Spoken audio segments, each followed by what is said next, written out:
സംസ്ഥാനത്തെ വരൾച്ച ബാധിത പ്രദേശമായി പ്രഖ്യാപിക്കണമെന്ന് കേന്ദ്രത്തോട് ആവശ്യപ്പെടുമെന്ന് മുഖ്യമന്ത്രി ഉമ്മൻചാണ്ടി ഇന്ന് തന്നെ പ്രധാനമന്ത്രിക്ക് കത്തയക്കും. ഇതിനുള്ള മാനദണ്ഡങ്ങളിൽ ഇക്കാര്യം ആവശ്യപ്പെട്ട് ഇളവ് നൽകണമെന്ന് തെരഞ്ഞെടുപ്പ് കമ്മീഷനോട് ആവശ്യപ്പെടും. സൂര്യാഘാതമേറ്റ് മരിച്ചവരുടെ കുടുംബങ്ങൾക്ക് 4 ലക്ഷം രൂപ വീതം നൽകാനും തീരുമാനമായി. സംസ്ഥാനത്തെ വരൾച്ച, കുടിവെള്ള ദൗർലഭ്യ പ്രശ്നങ്ങൾ വിലയിരുത്തുന്നതിനായി മുഖ്യമന്ത്രിയുടെ അധ്യക്ഷതയിൽ ചേർന്ന ഉന്നതതല യോഗത്തിലാണ് തീരുമാനം.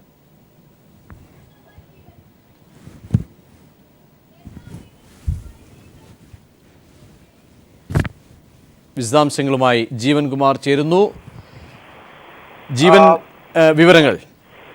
പ്രജീഷ്, സംസ്ഥാനത്ത് വരൾച്ച രൂക്ഷമായ സാഹചര്യത്തിലാണ് മുഖ്യമന്ത്രിയുടെ നേതൃത്വത്തിൽ തിരുവനന്തപുരത്ത് ഉന്നതതല യോഗം ചേർന്നത്. മുഖ്യമന്ത്രിയെ കൂടാതെ റവന്യൂ മന്ത്രി Adoor Prakash, chief secretary P K. Mohanty, ഒപ്പം ജലസേചന വകുപ്പിന്റെ സെക്രട്ടറി കൂടിയായ പി.ജെ. കുര്യൻ അടക്കമുള്ള പ്രമുഖ ഉദ്യോഗസ്ഥരും യോഗത്തിൽ പങ്കെടുത്തിരുന്നു. വരൾച്ചാ ബാധിത പ്രദേശമെന്ന് കേരളത്തെ പ്രഖ്യാപിക്കാനായി ഉന്നതതല യോഗത്തിൽ തീരുമാനമെടുത്തു. എന്നാൽ ഇതിന് ഇലക്ഷൻ കമ്മീഷന്റെ കൂടി അനുമതി വേണ്ടതുണ്ട്. അതിനാൽ ഇലക്ഷൻ കമ്മീഷന്റെ അനുമതിയോടുകൂടി വരൾച്ചാ ബാധിത പ്രദേശമാണ് സംസ്ഥാനമെന്ന് വിജ്ഞാപനം പുറപ്പെടുവിക്കും. സംസ്ഥാനം വരൾച്ചാ ബാധിത പ്രദേശമായതിനാൽ കേന്ദ്ര സഹായം അഭ്യർത്ഥിച്ചുകൊണ്ട് പ്രധാനമന്ത്രി, ആഭ്യന്തരമന്ത്രി, കേന്ദ്ര കൃഷിമന്ത്രി എന്നിവർക്ക് മുഖ്യമന്ത്രി ഇന്ന് തന്നെ കത്തെഴുതും. മാനദണ്ഡങ്ങളിൽ ഇളവ് വേണമെന്നതാണ് പ്രധാനമായും ഉന്നയിക്കുന്ന ആവശ്യം. മുഖ്യമന്ത്രി ഇത് സംബന്ധിച്ച് കാസർഗോഡ് ജില്ലയിലാണ് ഇപ്പോൾ അടിയന്തരമായ ചില ഇടപെടലുകൾ നടത്താൻ സംസ്ഥാന സർക്കാർ തീരുമാനിച്ചിരിക്കുന്നത്. നിലവിൽ അവിടെ ഉപ്പുവെള്ളം കയറി തുടങ്ങിയിട്ടുണ്ട്. അതിനായി അവിടെ RO പ്ലാന്റുകൾ സ്ഥാപിക്കും. അതിനായി 10 RO പ്ലാന്റുകൾ ടെൻഡർ ഇല്ലാതെ വാങ്ങുവാനായി ഉന്നതതല യോഗത്തിൽ തീരുമാനമായി. ഇതെല്ലാം മോണിറ്റർ ചെയ്യുന്നതിനായി പി.ജെ. കുര്യനെ ചുമതലപ്പെടുത്തുകയും ചെയ്തിട്ടുണ്ട്. കൊല്ലം ജില്ലയിൽ പെട്ട ചവറ ടൗൺ എന്നിവിടങ്ങളിൽ രൂക്ഷമായ കുടിവെള്ളക്ഷാമം അനുഭവിക്കുന്ന ഉന്നതതല യോഗം വിലയിരുത്തി. അവിടെ തെന്മല ഡാമിൽ നിന്നുള്ള വെള്ളമായിരിക്കും അവിടത്തേക്ക് എത്തിക്കുക. ആലപ്പുഴ, പത്തനംതിട്ട, കൊല്ലം കനാലുകളിൽ നിന്നുള്ള വെള്ളവും ഇതിനോടൊപ്പം ബന്ധിപ്പിക്കുമ്പോൾ അവിടെ ആവശ്യമായ വെള്ളം എത്തിക്കാൻ കഴിയുമെന്നാണ് സംസ്ഥാന സർക്കാർ പ്രതീക്ഷിക്കുന്നത്. സൂര്യാഘാതം മൂലം നിലവിൽ മരണപ്പെട്ടവർക്ക് ആരോഗ്യവകുപ്പിന്റെ സർട്ടിഫിക്കറ്റ് ലഭിച്ചാൽ, സൂര്യാഘാതം മൂലമാണ് മരണമുണ്ടായിരിക്കുന്നത് സർട്ടിഫിക്കറ്റ് നൽകുകയാണെങ്കിൽ 4 ലക്ഷം രൂപ വീതം മുഖ്യമന്ത്രിയുടെ ദുരിതാശ്വാസ നിധിയിൽ നിന്നും നൽകുന്നതിനായും ഉന്നതതല യോഗത്തിൽ ധാരണയായിട്ടുണ്ട്. സൂര്യാഘാതം ഏൽക്കുന്നവർക്കുള്ള ട്രീറ്റ്മെന്റ് സൗജന്യമായിരിക്കുമെന്നും അദ്ദേഹം പറഞ്ഞു. കൂടാതെ സാമൂഹ്യ സംഘടനകൾ മമ്മൂട്ടിയുടെ നേതൃത്വത്തിലടക്കം സഹായങ്ങൾ വാഗ്ദാനം നൽകിയിട്ടുണ്ട്. അതെല്ലാം സർക്കാർ അനുഭാവപൂർവ്വം പരിഗണിക്കുകയാണ്. വിവിധ ജില്ലകളിലായി തണ്ണീർ പന്തലുകൾ സ്ഥാപിക്കുന്നതിന് വിവിധ സന്നദ്ധ സംഘടനകളുടെ സഹായത്തോടുകൂടി സർക്കാർ സേവനം കാര്യക്ഷമമാക്കുമെന്നും വാർത്താ സമ്മേളനത്തിൽ റവന്യൂ മന്ത്രി അടൂർ പ്രകാശ് വ്യക്തമാക്കുകയുണ്ടായി. രാവിലെ 11-നും 3-നും ഇടയിൽ ദിനംപ്രതി ജോലി ചെയ്യുന്ന തൊഴിലാളികൾക്ക് ഉണ്ടെങ്കിൽ, അവർക്ക് തൊഴിലിന് പോകാൻ കഴിയാത്ത സാഹചര്യം ഉണ്ടെങ്കിൽ അതിന് ജില്ലാ കളക്ടർമാരുടെ സർട്ടിഫിക്കറ്റ് ഉണ്ടെങ്കിൽ അവർക്ക് സൗജന്യ റേഷൻ അനുവദിക്കാനും സംസ്ഥാന സർക്കാർ തീരുമാനിച്ചിട്ടുണ്ട്. കൂടാതെ വരാൻ പോകുന്ന തെരഞ്ഞെടുപ്പിൽ പോളിംഗ് ബൂത്തുകളിൽ പന്തൽ, കസേര എന്നിവയുടെ സാന്നിധ്യം ജീവൻകുമാറാണ് വിശദാംശങ്ങൾ നൽകിയത്. സംസ്ഥാനത്തെ രൂക്ഷമായ വരൾച്ചക്കെടുതി നേരിടാൻ സന്നദ്ധ പ്രവർത്തനവുമായി നടൻ മമ്മൂട്ടി. ഇതിന്റെ ഭാഗമായി സഹായ മനസ്ഥിതിയുള്ളവരുടെയും സംഘടനകളെയും പങ്കെടുപ്പിച്ച് ഇന്ന് വൈകിട്ട് കൊച്ചിയിൽ യോഗം ചേരും. സന്നദ്ധ പ്രവർത്തകരും സർക്കാരുമായും ചേർന്നുള്ള ദുരിതാശ്വാസ പ്രവർത്തനത്തിന് മുൻകൈയെടുക്കാൻ തയ്യാറെന്ന് മമ്മൂട്ടി ഇന്നലെ മുഖ്യമന്ത്രിയെ നേരിൽ കണ്ടറിയിച്ചിരുന്നു. പിണറായി വിജയൻ ഇപ്പോൾ ഇരിക്കൂറിൽ സംസാരിക്കുന്നു. തത്സമയം നോക്കണം. ഉമ്മൻചാണ്ടിയുടെ ഗവൺമെന്റിന്റെ കെടുകാര്യസ്ഥത, അതിൻ്റെ ഫലമായാണ് ഇത്തരമൊരു സാഹചര്യം വന്നിരിക്കുന്നത്. ഇപ്പം നിർമ്മിച്ച കെട്ടിടം ചെറുത്, അതിനകത്ത് IT-ക്കല്ല പ്രാധാന്യം. IT-ക്ക് പുറത്ത് കേറ്ററിങ്ങിനും മെഡിക്കൽ രംഗത്തിനുമൊക്കെ പ്രാധാന്യം കൊടുത്തിരിക്കുകയാണ്. അതിനെല്ലാം ഈ കെട്ടിടത്തിലെ സ്ഥലം ഉപയോഗിക്കുന്ന നിലയാണ് വന്നിട്ടുള്ളത്. ഇവിടെ ആദ്യഘട്ടത്തിൽ 5000 പേർക്ക് തൊഴിൽ നൽകാനാണ് കണക്കാക്കിയിരുന്നത്. 5000 പേർക്ക് തൊഴിൽ നൽകുമെന്ന് കണക്കാക്കിയിട്ട് ഇപ്പോൾ തൊഴിൽ കൊടുത്തത് 500 പോലുമില്ല. ആദ്യഘട്ടത്തിൽ തൊഴിൽ നൽകേണ്ടതിൻ്റെ തകർച്ചയാണ് ഇവിടെ കാണുന്നത്. 500 ആൾക്ക് പോലും തൊഴിലില്ല. ഇതാകെ പൂർത്തീകരിക്കുമ്പോൾ 10,000-ങ്ങൾക്ക് തൊഴിലവസരം ഉറപ്പുവരുന്നതാണിത്. സ്മാർട്ട് സിറ്റിയുമായി ബന്ധപ്പെട്ട് ഉമ്മൻചാണ്ടി നടത്തിയ നീക്കം നമ്മൾ ഓർക്കേണ്ടതാണ്. 2006 മുൻപ് സ്മാർട്ട് സിറ്റിയുമായി ബന്ധപ്പെട്ടൊരു നീക്കം ഉമ്മൻചാണ്ടി നടത്തി. ആ നീക്കത്തിൻ്റെ ഭാഗമായി ഉമ്മൻചാണ്ടി കൊടുത്ത വാഗ്ദത്തം സ്മാർട്ട് സിറ്റി ഇവിടെ വരുന്നു എന്നുള്ളത് കൊണ്ട് വേറെ ഒരു കമ്പനിയും ഇവിടെ ഉണ്ടാവില്ല എന്നാണ്.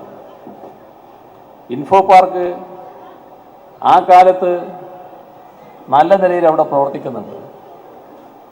2000-ഓളം പേര് അക്കാലത്ത് തന്നെ ഇൻഫോ പാർക്കിൽ ജോലി ചെയ്യുന്നുണ്ട്.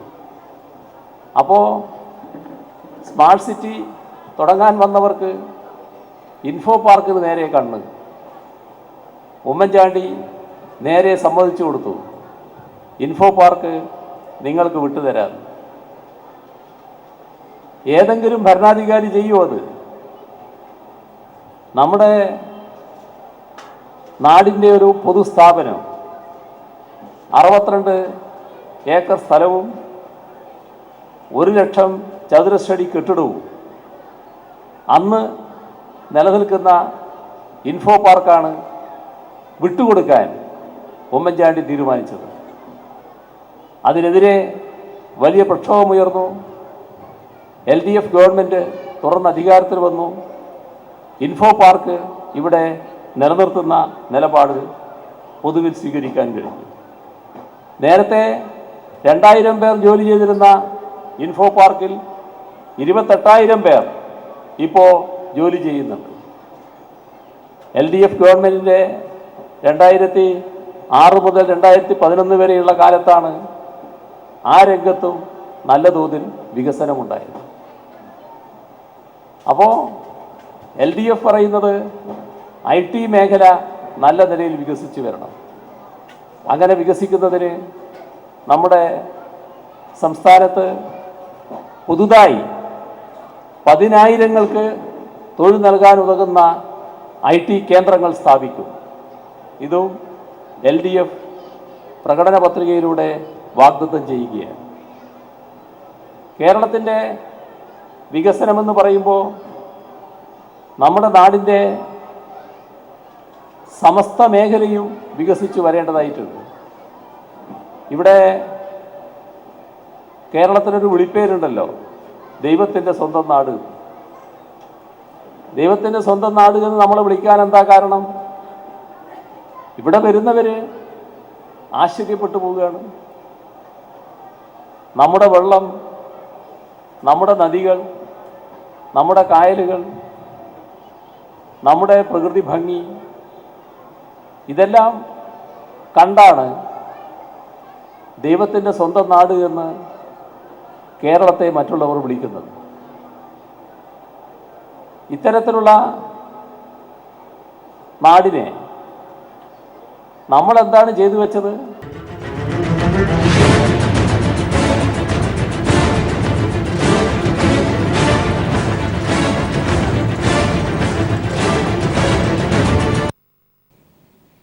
ഇരിക്കൂറിൽ KC ജോസഫിനെതിരെ പുതിയ വിമതൻ. നിലവിലെ വിമതൻ അബ്ദുൽ ഖാദറിന് പകരം ബിനോയ് തോമസ് ആണ് രംഗത്തെത്തിയിരിക്കുന്നത്.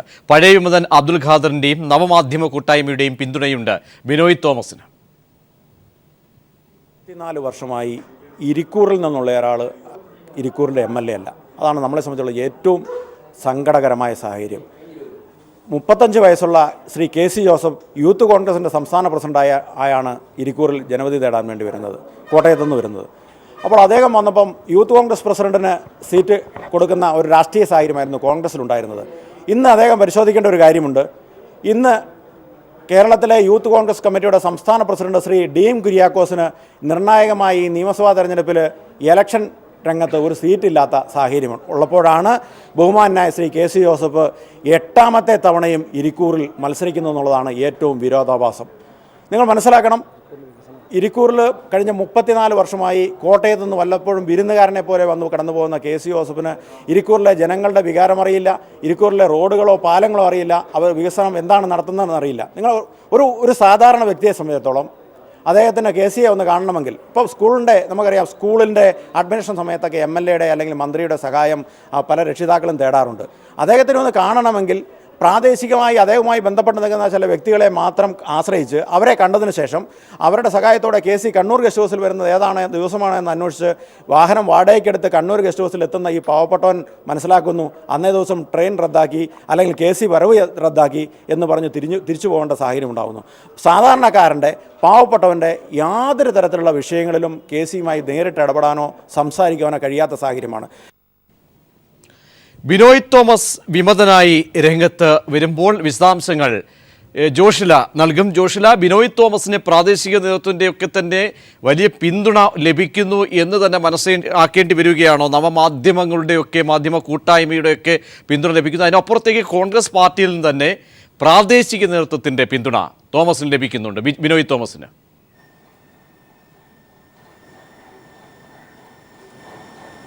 പ്രജീഷ്, തീർച്ചയായും ഇരിക്കൂർ മണ്ഡലത്തിൽ ശക്തമായ ഒരു പ്രതിഷേധം KC ജോസഫിനെതിരെ ഉയർന്നു വരികയാണ് എന്ന് വേണം കരുതാൻ. കാരണം KC ജോസഫിനെതിരെ ഇപ്പോൾ രംഗത്ത് വന്നിരിക്കുന്നത് ഇരിക്കൂർ മണ്ഡലം കർഷക കോൺഗ്രസിന്റെ മുൻ പ്രസിഡന്റും അതുപോലെ തന്നെ ജനശ്രീ ജില്ലാ കോർഡിനേറ്ററുമായ ബിനോയ് തോമസ് ആണ്. ബിനോയ് തോമസിന്റെ വരവ് തന്നെ മറ്റൊരു രീതിയിൽ പറഞ്ഞാൽ ആദ്യം ഇരിക്കൂർ കോൺഗ്രസ് മണ്ഡലം പ്രസിഡന്റ് ആയിരുന്ന അബ്ദുൾ ഖാദർ ആയിരുന്നു KC ജോസഫിനെതിരെ രംഗത്ത് വന്നത്. KC ജോസഫിനെതിരെ സ്വയം സ്ഥാനാർത്ഥിയായി പ്രഖ്യാപിച്ചുകൊണ്ടായിരുന്നു അദ്ദേഹം രംഗത്ത് വന്നത്.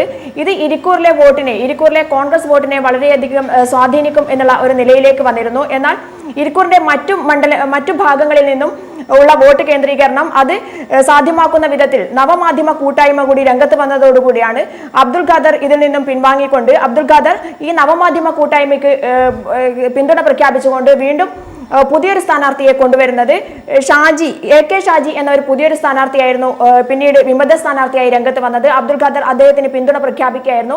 ഈ പിന്തുണ എന്ന് പറഞ്ഞാൽ ഇരിക്കൂർ മണ്ഡലത്തിലെ വിമതരുടെ ഒരു കൂട്ടായ്മ സൃഷ്ടിച്ചുകൊണ്ട് KC ജോസഫിനെതിരെ പോരാടുക എന്നുള്ള ഒരു ലക്ഷ്യം വെച്ചുകൊണ്ടുള്ള ഒരു ഐക്യമത്തായ ഒരു ബലം അത് കൊണ്ടുവരിക എന്നുള്ള ലക്ഷ്യത്തോടു കൂടിയായിരുന്നു AK ഷാജിയെ പ്രഖ്യാപിച്ചത്. അതിനുശേഷം നവമാധ്യമ കൂട്ടായ്മ എന്ന് പറയുന്നത് ഫേസ്ബുക്കിലടക്കം ക്വിറ്റ് KC എന്ന് പറയുന്ന ഫേസ്ബുക്ക് കൂട്ടായ്മ 14,000 അംഗങ്ങളുള്ള ഫേസ്ബുക്ക് വാട്സപ്പ് കൂട്ടായ്മകൾ ഒത്തുചേർന്നുകൊണ്ടാണ് വീണ്ടും KC ജോസഫിനെതിരെ പുതിയൊരു രംഗത്ത് വരുന്നത്.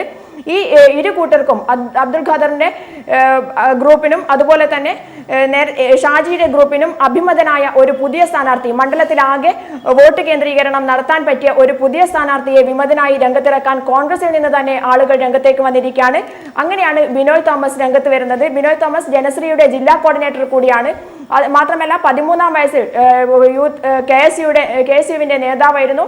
പിന്നീട് യൂത്ത് കോൺഗ്രസിന്റെ നേതാവായി, പിന്നീട് വാർഡ് മെമ്പറായി. അത്തരത്തിൽ വളരെയധികം സ്വാധീനം ഇരിക്കൂർ മണ്ഡലത്തിലാകെയുള്ള ബിനോയ് തോമസ് ആണ് ഇപ്പോൾ രംഗത്ത് വന്നിരിക്കുന്നത്. എന്തായാലും ശക്തമായ പ്രതിഷേധം അത് KC ജോസഫിനെതിരെ മണ്ഡലത്തിൽ ഉയർന്നു വരുന്നു എന്ന് തന്നെ വേണം പറയാൻ. ഇപ്പോൾ MM തോമസ് ടെലിഫോൺ ലൈനിൽ ചേരുന്നുണ്ട്. വാട്സപ്പ് കൂട്ടായ്മയുടെ അഡ്മിൻ ആണ് അദ്ദേഹം. ശ്രീ MM തോമസ്, താങ്കൾ ടെലിഫോൺ ലൈനിലുണ്ടല്ലോ. ഉണ്ട്. ഈ ശ്രീ തോമസ്, വളരെ വളരെ വലിയ പ്രാദേശിക വികാരം ഇത്തരത്തിൽ KC ജോസഫിനെതിരെ പ്രകടമാവുകയാണോ? അതുകൊണ്ട് തന്നെയാണ് വിമതൻ സ്ഥാനാർത്ഥിക്ക് പിന്തുണ ഏറുന്നത്. നിങ്ങളൊക്കെയും എന്തടിസ്ഥാനത്തിൽ, ഒരുപക്ഷെ ഏത് രീതിയിലാണ് ബിനോയ് തോമസ് എന്ന പുതിയ വ്യക്തിയെ തിരഞ്ഞെടുക്കുമ്പോൾ മാനദണ്ഡമായി മുന്നോട്ട് വയ്ക്കുന്ന ഘടകങ്ങൾ? ഇരിക്കൂർ മണ്ഡലത്തിലെ KC ജോസഫിനെ പരാജയപ്പെടുത്തുന്ന ഫേസ്ബുക്ക് കൂട്ടായ്മയുടെ ആത്യന്തിക ലക്ഷ്യം നേടിയെടുക്കണമെങ്കിൽ ശരിക്കും ഇരിക്കൂർ മണ്ഡലത്തിൽ സ്വീകാര്യമായിട്ടുള്ള കോൺഗ്രസ് പാരമ്പര്യമുള്ള, എന്നാൽ കോൺഗ്രസിന്റെ KC ജോസഫിന്റെ പ്രവർത്തനങ്ങളിൽ അസ്വസ്ഥനായ ഒരു വ്യക്തി, മുന്നോട്ട് വന്ന ഒരു വ്യക്തി ബിനോയ് തീർച്ചയായിട്ടും KCക്കെതിരെ സ്വതന്ത്രമായി നിൽക്കാൻ മനസ്സ് കാണിച്ചൊരു വ്യക്തിയാണ്. അപ്പൊ ബിനോയ് എന്ന് പറയുമ്പോൾ ഒരു അഡ്വക്കേറ്റ് ആണ്. കോൺഗ്രസിന്റെ നിരവധി സംഘടനാ ലെവലിൽ, ജില്ലാ ലെവലിലുള്ള നേതാവാണ്. അദ്ദേഹം KCക്കെതിരെ എന്ത് ബലം കൊടുത്തും നിൽക്കും, KCയെ തോൽപ്പിക്കുമെന്ന് പ്രതിജ്ഞാബദ്ധനായി വന്നപ്പോൾ തീർച്ചയായിട്ടും ഇരിക്കൂർ മണ്ഡലത്തിലെ UDFന്റെ വോട്ട് മറിക്കാനും ജനങ്ങളെ സ്പർശിക്കാനും ഏറ്റവും നല്ല സ്ഥാനാർത്ഥി എന്ന് പറയുന്നത് അഡ്വക്കേറ്റ് ബിനോയ് തോമസ് ആണെന്ന് ഞങ്ങൾക്ക് തോന്നിയതുകൊണ്ടാണ് ഈ ഫേസ്ബുക്ക് കൂട്ടായ്മ ബിനോയുടെ പിന്നിൽ അണിനിരക്കുകയും ബിനോയ്ക്ക് ശക്തമായ സപ്പോർട്ട് കൊടുക്കാനുണ്ടായ സാഹചര്യം. ഇരിക്കൂരിൽ എത്രത്തോളം, കാരണം ഒരു പ്രതിഷേധം എന്നൊരു രീതിയിലാണ് നിങ്ങൾ ഇങ്ങനെ ഒരു കൂട്ടായ്മ സംഘടിപ്പിക്കുന്നതെങ്കിലും അതിനപ്പുറത്തേക്ക് രാഷ്ട്രീയ പ്രാധാന്യം മണ്ഡലത്തിലുണ്ട്. കാരണം മണ്ഡലത്തിലെ കോൺഗ്രസ് പ്രാദേശിക ഘടകങ്ങളടക്കം ആവശ്യപ്പെട്ടിരുന്നതാണ്. കാരണം 35 വർഷത്തോളം 8ാം തവണയാണ് അദ്ദേഹം മത്സരിക്കാൻ തുടർച്ചയായി രംഗത്ത് വരുന്ന ഒരു സാഹചര്യം. അവിടെ പല പ്രാദേശിക നേതാക്കന്മാർ, കഴിവുള്ള യൂത്ത് കോൺഗ്രസ് ഭാരവാഹികളടക്കം തഴയപ്പെടുന്ന സാഹചര്യം. KPCC ജനറൽ സെക്രട്ടറിയെ പോലും അവിടെ ആ സ്ഥലത്തെ ആളെ പോലും, ജില്ലയിലെ ആളുകളെ പോലും പരിഗണിക്കപ്പെടുന്ന സാഹചര്യം. ഇതൊക്കെ തള്ളിക്കളഞ്ഞുകൊണ്ട് മുഖ്യമന്ത്രിയുടെ പിടിവാശിയോടുകൂടി വീണ്ടും KC ജോസഫ് വരുന്നു. ഇവിടെ ഒരു കൂട്ടായ്മ രൂപപ്പെടുമ്പോൾ അതിനപ്പുറത്തേക്ക് രാഷ്ട്രീയ പ്രാധാന്യം ഉള്ള സ്ഥിതിക്ക് എത്രത്തോളം പേരുടെ ഒരു പിന്തുണ നിങ്ങൾക്ക് അവകാശപ്പെടാൻ കഴിയും? ഇവിടെ താങ്കൾ പറഞ്ഞതുപോലെ AICC നേതൃത്വം പോലും തീരുമാനിച്ച സജീവ് ജോസഫിനായിരുന്നു. KC ജോസഫിനെ ഈ മണ്ഡലത്തിൽ നിന്ന് അകറ്റി നിർത്താൻ വേണ്ടിയിട്ട് AICC നേതൃത്വം പോലും തീരുമാനിച്ചപ്പോൾ ഉമ്മൻചാണ്ടി എന്നൊരു വ്യക്തിയുടെ ഒറ്റ പിടിവാശികൊണ്ടും അദ്ദേഹം AICC നേതൃത്വത്തിനെയും കോൺഗ്രസ് സംസ്ഥാന നേതൃത്വത്തെയും മുഴുവൻ നിർത്തിക്കൊണ്ട് നേടിയെടുത്തതാണ്. ഒരൊറ്റ വ്യക്തിയുടെ പിന്തുണ മാത്രമേ ഈ KC ജോസഫിനുള്ളൂ. മറിച്ച് ഇരിക്കൂർ മണ്ഡലത്തിലെയും കേരളത്തിലെ UDF വിശ്വസിക്കുന്ന, കേരളത്തിന്റെ വികസനം ആഗ്രഹിക്കുന്ന UDF പ്രവർത്തകരടക്കം, പ്രത്യേകിച്ചും ഇരിക്കൂറിലെ UDF പ്രവർത്തകര് ആഗ്രഹിക്കുന്നത് ഇരിക്കൂറിന്റെ പുത്രനായ ഇരിക്കൂർ മണ്ഡലത്തിൽ എന്തെങ്കിലും ചെയ്യാൻ സാധിക്കുന്ന. കാരണം കഴിഞ്ഞ ദിവസം KC ജോസഫ് മാധ്യമങ്ങളോട് പറഞ്ഞത്, കഴിഞ്ഞ 35 വർഷമായി ഞാൻ വീണ്ടും മത്സരിക്കാൻ ഇറങ്ങുന്നത് ഇരിക്കൂറിന് പിന്നോക്കാവസ്ഥയുണ്ട്, ഒരുപാട് ആ പിന്നോക്കാവസ്ഥ പരിഹരിക്കാൻ എനിക്ക് ഒരു പ്രാവശ്യം വോട്ട് ചെയ്യണമെന്ന് ഞങ്ങളോട് പറയാൻ പോകുമെന്ന് പറഞ്ഞപ്പോൾ മാധ്യമപ്രവർത്തകർ ചോദിച്ചു, കഴിഞ്ഞ 35 വർഷമായിട്ട് താങ്കളോട് എന്ത് ചെയ്യുമായിരുന്നു? ഈ ഒറ്റ കാര്യം മതി. ഈ ഒരു കാര്യം മാത്രം പ്രൊജക്ട് ചെയ്തുകൊണ്ട് ഇവിടുത്തെ മുഴുവൻ UDF സ്വതന്ത്രമായിട്ടുള്ള UDF ആൾക്കാരെ, മറ്റുള്ള ആൾക്കാരുടെ മുമ്പിലേക്ക് ഞങ്ങൾ ഇത് പറഞ്ഞു കൊടുക്കാൻ പോവാണ്. ഇത് പറയുമ്പോൾ ജനങ്ങൾക്ക് ബോധ്യപ്പെടും, തീർച്ചയായിട്ടും ഞങ്ങൾ നിർത്തിയ സ്ഥാനാർത്ഥിനെ അവർ ഇരുകൈകൊണ്ട് സ്വീകരിക്കും. ഒരു വലിയ വിജയത്തിലേക്ക് ഞങ്ങൾ എത്തുന്ന കാര്യത്തിലൊരു സംശയം വേണ്ട. യെസ്, വളരെ നന്ദി ശ്രീ തോമസ് പ്രതികരിച്ചതിന്. വലിയ തോതിൽ കടുത്ത പ്രതിസന്ധിയിലേക്ക് ഇരിക്കൂരിൽ KC ജോസഫിൻ്റെ തിരഞ്ഞെടുപ്പ് പോകുന്നു. പുതിയ വിമത സ്ഥാനാർത്ഥി, നവമാധ്യമ കൂട്ടായ്മയുടെ ഒക്കെ തന്നെ പിന്തുണയോടുകൂടി ബിനോയ് തോമസ് ഇരിക്കൂരിൽ വിമതനായി മത്സരരംഗത്ത് വരുന്നു എന്നതാണ് ഏറ്റവും പുതിയ വിവരം. വിശദാംശങ്ങളാണ് PV ജോഷില നൽകിയ. ജോഷിലേക്ക് ഒരിക്കൽ കൂടി പോകുന്നു. ജോഷില ഇവിടെ സൂചിപ്പിച്ചതുപോലെ വെറും ഒരു സാന്നിധ്യം അറിയിക്കുകയല്ല, അതിനപ്പുറത്തേക്ക് വ്യക്തമായ സന്ദേശം നൽകേണ്ടതുണ്ട്. അത് UDF അവകാശപ്പെടുന്ന UDFിൻ്റെ കുത്തക മണ്ഡലം എന്നൊക്കെ തരത്തിൽ UDF പറയുന്ന ആ മണ്ഡലത്തിൽ ഇത്തവണ തീപാറുന്ന പോരാട്ടത്തിലേക്ക് പോകും. കാര്യങ്ങളൊന്നും KC ജോസഫിന് ശരിയായിരിക്കില്ല എന്ന സൂചന തന്നെയാണ്, സാഹചര്യങ്ങളൊക്കെ മാറുമെന്ന സൂചനയാണ് തോമസ് അടക്കമുള്ളവർ നൽകുന്നത്. അങ്ങനെയെങ്കിൽ രാഷ്ട്രീയ സാഹചര്യങ്ങൾ കൂടുതൽ UDFിന് സങ്കീർണമാകുകയാണോ? KPCC general secretary Saji Joseph ഉൾപ്പെടെയുള്ളവർ അടക്കമുള്ളവരുടെ പരിഗണിക്കപ്പെട്ട മണ്ഡലമാണ്. യൂത്ത് കോൺഗ്രസ് സ്ഥാനാർത്ഥികളെ പരിഗണിക്കപ്പെട്ടിരുന്നു. ഇവരെയൊക്കെ തന്നെ തള്ളിക്കൊണ്ടാണ് സ്ഥാനാർത്ഥിയെ പ്രതിഷ്ഠിച്ചത്. ഈ സാഹചര്യത്തിൽ തീർച്ചയായും പ്രജീഷ്, ഇരിക്കൂർ മണ്ഡലം അത് കോൺഗ്രസിന്റെ അല്ലെങ്കിൽ UDFിന്റെ ഒരു കുത്തക മണ്ഡലമാണ് എന്ന് പ്രതീക്ഷിച്ചിരുന്ന മണ്ഡലമാണ്. എന്നാൽ ഇത്തവണ അത് മുഴുവൻ മാറ്റിക്കൊണ്ടാണ്, സാഹചര്യങ്ങൾ ആകെ മാറിമറിഞ്ഞു എന്ന് വേണം പറയാൻ. വിമത സ്ഥാനാർത്ഥികൾ രംഗത്ത് വരുന്നു, അതും കോൺഗ്രസിന്റെ വിമത സ്ഥാനാർത്ഥികൾ രംഗത്ത് വരുന്നു. മറ്റൊരു തരത്തിൽ പറഞ്ഞാൽ കോൺഗ്രസ് അത് കേരള രാഷ്ട്രീയത്തെ മുഴുവൻ ബാധിക്കുന്ന രീതിയിലേക്ക് KC ജോസഫ് വീണ്ടും രംഗത്തേക്ക് വരുന്നു. KC ജോസഫ് മത്സര രംഗത്തേക്ക് വരുന്നു എന്നത് 35 വർഷത്തിന് ശേഷം കഴിഞ്ഞ വർഷം താനിനി മത്സര രംഗത്തില്ല. വ്യക്തമാണ്. ജോഷിലാണ് വിശദാംശങ്ങൾ നൽകിയത്. കോഴിക്കോട്ടുകാരനായ ബെന്നിയുടെ പച്ചക്കറിത്തോട്ടങ്ങൾ ഏവർക്കും ഒരു പാഠമാണ്. നിരവധി പുരസ്കാരങ്ങൾ സ്വന്തമാക്കിയ ഈ കർഷകൻ മണ്ണിനെ സ്നേഹിക്കാനുള്ള സന്ദേശമാണ് തനിക്ക് ചുറ്റുമുള്ളവർക്ക് നൽകുന്നത്. 16 വർഷമായി തുടങ്ങിയതാണ് മണ്ണിനോടുള്ള സ്നേഹം. മണ്ണ് തിരിച്ചും അകമഴഞ്ഞ് സ്നേഹിക്കാൻ തുടങ്ങി. കോഴിക്കോട് കൂരാച്ചുണ്ടിൽ നിന്ന് ജോലിക്കായി വീട് മാറി മൂഴിക്കൽ എന്ന ടൗൺ പ്രദേശത്തേക്ക് വരുമ്പോൾ ബെന്നി അലക്സാണ്ടർ എന്ന ചെറുപ്പക്കാരന് തന്റെ കൃഷിയെക്കുറിച്ച് ആശങ്ക ഒന്നും തന്നെ ഉണ്ടായിരുന്നില്ല. 12 സെന്റ് തരിശുഭൂമി വളരെ പെട്ടെന്നാണ് പച്ചകൊണ്ട് മൂടിയത്. കൂട്ടിന് ഭാര്യയും 2 കുട്ടികളും. പത്രപ്രവർത്തകൻ ആയതുകൊണ്ടുതന്നെ സമയവും ഏറെ കുറവാണ്. എങ്കിലും പുലർച്ചെ 5 മണി മുതൽ ആരംഭിക്കും കൃഷിപ്പണി. അവധി ദിവസങ്ങളും കൃഷിക്കായി മാത്രം മാറ്റിവെക്കും. നമുക്ക് വേണ്ടുന്ന പച്ചക്കറികളും പഴവർഗ്ഗങ്ങളും ചെറുപ്പം മുതൽ ഉണ്ടാക്കണം എന്നുള്ളത് അപ്പനും അമ്മയും പഠിപ്പിച്ചത് കാര്യമായതുകൊണ്ട് ഇവിടെ വന്ന് ജോലിയുടെ ഭാഗമായിട്ട് വന്നപ്പോൾ ചെയ്തു. വളരെ സമയം ഒരു 5:30 എഴുന്നേറ്റിട്ട് അതിരാവിലെ കൃഷിക്ക് ചെയ്യും. വൈകുന്നേരങ്ങളിൽ ജോലി കഴിഞ്ഞ് വന്ന് 8 മണിക്കും 7 മണിക്കും ഒക്കെ സമയങ്ങൾ ആ സമയത്തും കൃഷി ചെയ്യും. അപ്പോൾ അതിന് പ്രത്യേക ഒരു ബുദ്ധിമുട്ട് തോന്നിയിട്ടില്ല. കാരണം നമ്മുടെ ജീവിതത്തിൻ്റെ ബ്ലഡിൻ്റെ ഭാഗമാണ് കൃഷി. ചേന, ചേമ്പ്, കാച്ചിൽ, പച്ചക്കറികൾ എന്നിവയാണ് പ്രധാന കൃഷികൾ. ആപ്പിളും റംബൂട്ടാനും സപ്പോട്ടയും ഒക്കെയുണ്ട്. ഒപ്പം കോഴി വളർത്തലും. കൃഷിവകുപ്പിന്റെ കോഴിക്കോട്ടെ മികച്ച പച്ചക്കറി കൃഷി കർഷകൻ, കോഴിക്കോട് കോർപ്പറേഷനിലെ മികച്ച കർഷകൻ തുടങ്ങി നിരവധി പുരസ്കാരങ്ങൾ. ബെന്നിയെയും കുടുംബത്തെയും മാതൃകയാക്കി നിരവധി പേരാണ് ചുറ്റുവട്ടത്തെ വീടുകളിൽ കൃഷി ചെയ്തു തുടങ്ങിയത്. അതിന്റെ സന്തോഷവും ബെന്നി മറച്ചുവെക്കുന്നില്ല. കൃഷിക്ക് പ്രചോദനവുമായി ഭാര്യ എഴുതി മക്കൾ പാടിയ ഒരു പാട്ടുമുണ്ട്, തങ്ങളുടെ കൃഷിയിടത്തെക്കുറിച്ച് മാത്രം.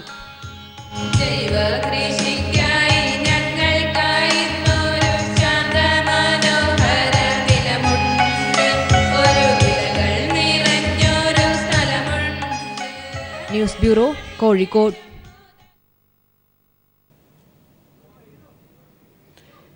ഇപ്പോൾ വി എസ് അച്യുതാനന്ദൻ ഇടുക്കിയിൽ സംസാരിക്കും. വിദ്യാഭ്യാസ സാംസ്കാരിക മേഖലകളാകെ ഉണർന്നു. അങ്ങനെ കേരളത്തെ ചൈതന്യവത്താക്കാനുള്ള ഭരണമാണ് 2006-2011 കാലത്ത് കേരളം കണ്ടത്. കഴിഞ്ഞ തവണയും ഇടതുപക്ഷ ജനാധിപത്യ മുന്നണി അധികാരത്തിൽ നിന്ന് പോയപ്പോൾ ഉമ്മൻചാണ്ടിയുടെ ഭരണമാണ്. 2000-2005 വരെ AK ആന്റണിയും ഉമ്മൻചാണ്ടിയുമായിരുന്നെങ്കിൽ ഈ 2011 ശേഷം ഉമ്മൻചാണ്ടിയുടെ ഭരണമാണ്. വീണ്ടും 5 കൊല്ലം തികയാൻ ഇനി 2-3 മാസം മാത്രം. അതുവരെ ജനങ്ങളെ കൊള്ളയടിക്കാൻ ഉമ്മൻചാണ്ടിയുടെ കഴിവുകെട്ട ഈ ഭരണം അവസരം നൽകിയിരിക്കുകയാണ്.